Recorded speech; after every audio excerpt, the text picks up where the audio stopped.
Hindi ba sapat ang pagkatalo mo sa iyong ama? Ngayon naman ay kailangan mo pang tawagin ang buong sekta mo para lang magpasikat.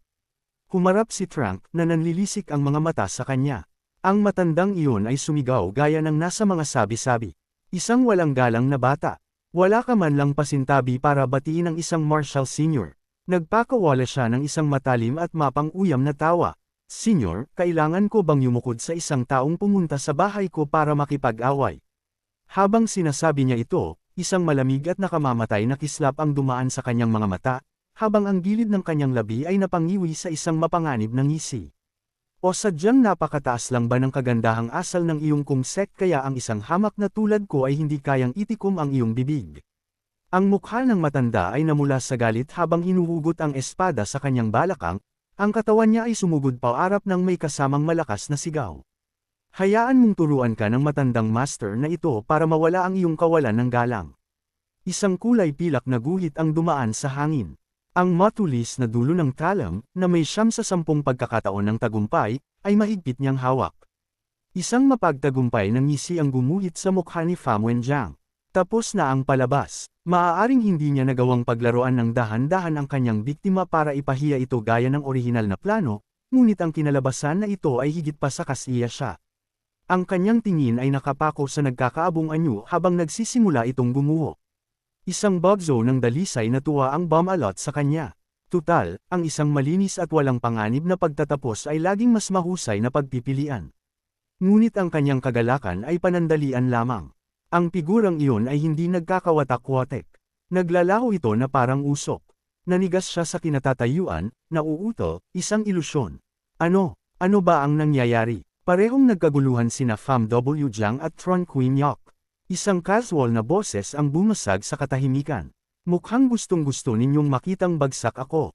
Ha! Ang hitsura ng matinding pagkadismaya sa inyong mga mukha ang nagsasabi ng lahat.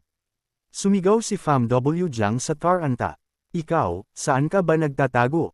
Isang kislap ng gulat ang dumaan sa mga mata ni Frank. Isang teknik na, phantom step. Ang batang ito ay mayroon palang kakayahan.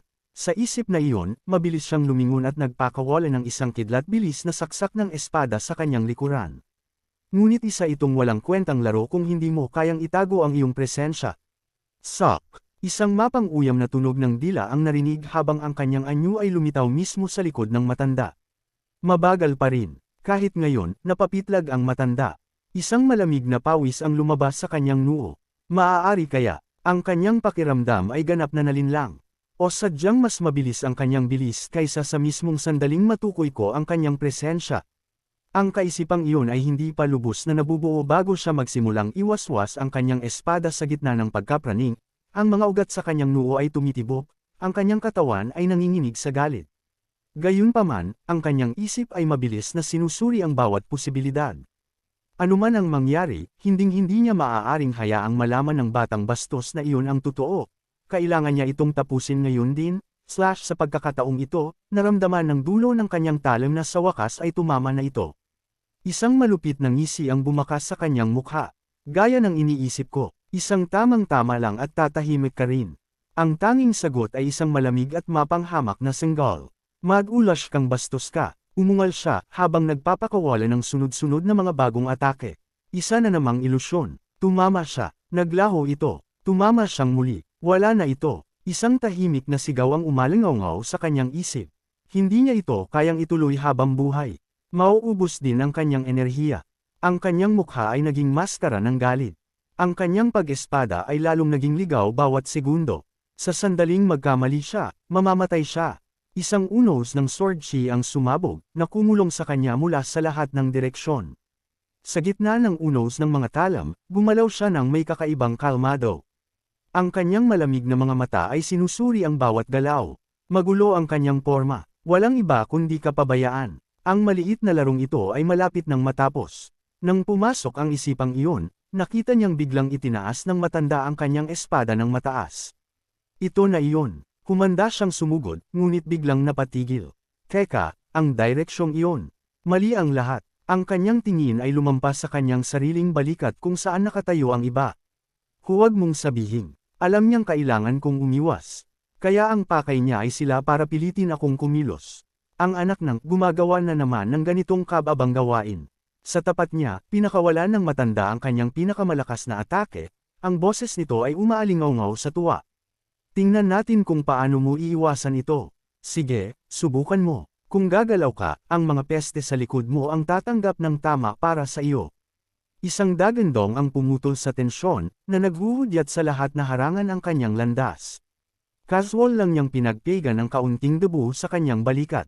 Pagkatapos, sa isang bahagyang pitik ng kanyang pulso, ang mabagsik na enerhiya ng espada ng matanda ay nadurog at naging abo, natigilan ng matanda, ang kanyang mga balintataw ay nangliit sa matinding takot. Habang ang mga tao sa kanyang likuran ay napuno ng gulat na bulungan, pinatigil ba ng master ang atakeng iyon ng mag-isa? Gaano ba talaga kalalim ang kanyang kapangyarihan? Isang nakakapangilabot na pagnanasang pumatay ang nagsimulang lumitaw, sa pakiramdam ng nakamamatay na aurang iyon, ang matanda ay likas na napaatras. Nauutol siya sa sindik. Ikaw, paano mo nasangga iyon? Halos hindi pa lumalabas ang mga salita sa kanyang bibig bago muling iwaswas ang kanyang espada sa gitna ng matinding pagkataranta. Subukan mong harangin ito, sigaw ng matanda. Bilang sagot, yumuko lang siya ng bahagya, itinataas ang isang kamay para magpadaloy ng isang simpleng teknik. Ang kanyang kamay, na tila gumagalaw ng napakabagal, ay biglang bumilis, at tumama ng direkta sa dibdib ng matanda. Isang kalunos-lunos na sigaw ang pamunit sa hangin. Ang mga mata ng matanda ay nagdilim sa sobrang sakit habang ang kanyang katawan ay tumalsik paorong na parang sirang saranggola, bumagsak ng malakas sa lupa, pinapanood ang katawan ng matanda na nanginginig at nangingisay. Hinayaan niyang maglaro ang isang ngisi sa kanyang mga labi, ang kanyang boses ay puno ng pangungutya. Ang iyong chi at dugo ay dumadaloy na pabaligtad ngayon. Siguradong napakasakit niyan, ngunit ikaw ang unang nagpakawala ng nakamamatay na tira, kaya wala kang dapat sisihin kundi ang sarili mo, di ba? Hinawakan ni Tron Quinyak ang kanyang tiyan, namimilipit sa sakit. Imposible, paano nagawang pabaligtarin ng isang batang kara rating lang sa rurok ang aking mga meridian? Ang mga bastos na yun mula sa 100 Demons Escort Agency. Naglakas loob ba silang linlangan ako? Habang kumikislap ang kaisipang iyon sa kanyang isip, gumuho ang kanyang kayabangan, nanginginig, itinaas niya ang isang kamay, ang kaawa-awang matanda ay bumagsak sa kanyang mga tuhod, ang kanyang boses ay nag-aalinlangan at ilang. Sandali, teka, maaari tayong mag-usap. Pinutol siya ng isang boses na kasing lamig ng yelo. Hindi ba sapat para sa iyo na gamitin ang iyong internal energy para sa voice transmission? Para lang takutin ang isang grupo ng mga batang disipulo. Pagkatapos ay mayabang kang nagpakawala ng isang nakamamatay na tira, nagpapadaloy ng aura ng espada na may layuning pumatay. At ngayon ay may mukha ka pang sabihin ang salitang, mag-usap sa akin. Naiintindihan ko. Nagawang sumagot ng matanda, ngunit hindi niya natapos bago samuka ng sariwang dugo. Bigla niyang itingala ang kanyang ulo at umungal. Pero ano ang gagawin mo sa akin? Ha? Isa ka lang master ng isang maliit na martial arts hall sa liblib na lugar. Maglalakas loob ka bang pagbuhatan ng kamay ang isang disipulo ng Kungtong sect? Kung galingan mo man lang ang kahit isang hibla ng buhok sa aking ulo, wawasakin ng aking sekta ang kaawa-awang lugar mong ito hanggang sa maging patag sa lupa. Nang marinig ito, dahan-dahan niyang itinaas ang kamay sa kanyang baba, ang kanyang tono ay puno ng pangungutya. Oh, tama. May punto ka naman doon. Tutal, sino ba sa mundong ito ang hindi gumagalang sa 9 great sects, ang One Union? At dahil sa dangal ng Kung sect, ang pagpuksa sa isang maliit na martial arts hall na tulad nito ay magiging kasing dali lang ng pagpindot ng switch. Sa pag-aakalang naintindihan na nito ang kanyang kinalalagyan, bumalik ang kayabangan ng matanda. Mukhang hindi ka naman pala tuluyang tanga. Para sa isang maliit na hallmaster na tulad mo na pagbantaan ng isang disipulo ng 9 great sects. Kahit anong dahilan pa ang maisip mo, mahihirapan kang makatakas ng buhay. Sa sandaling mabanggit ang salitang, dahilan, isang malinaw ngunit malamig na boses ang narinig mula sa likuran. Tungkol sa katwiran, hindi mo kailangang mag-alala. Isang figure ang lumitaw. Iyon ay si Lady Nalan. Ang kanyang tingin ay kasing talam ng espada. Kami, ang Sichuantang clan o, ang mukha ni Chengguas ay naging puting-puti. Ang kanyang boses ay nanginginig.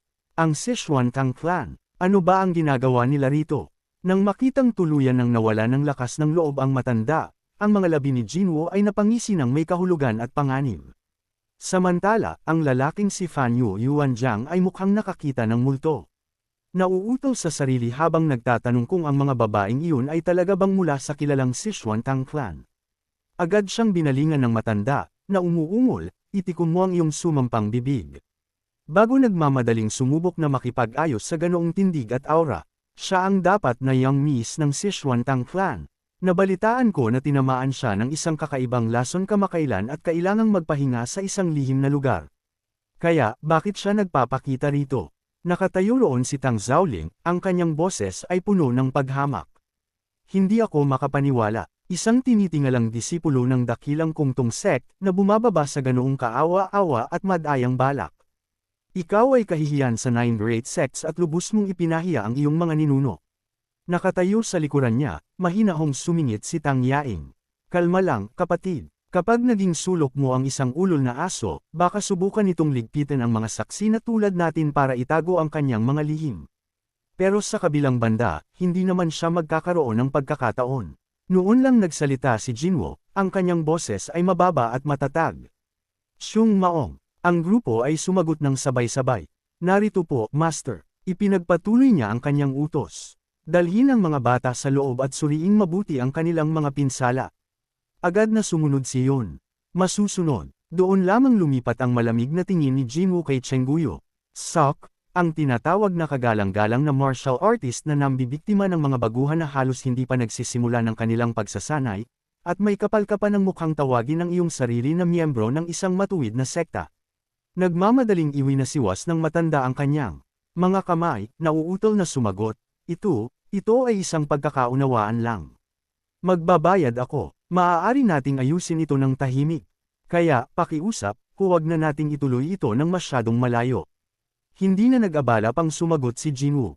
Isang kidlat bilis na sipa ang tumama ng direkta sa lalamunan ng matanda, na nagpalsik sa buong katawan nito paurom na parang sirang saranggola.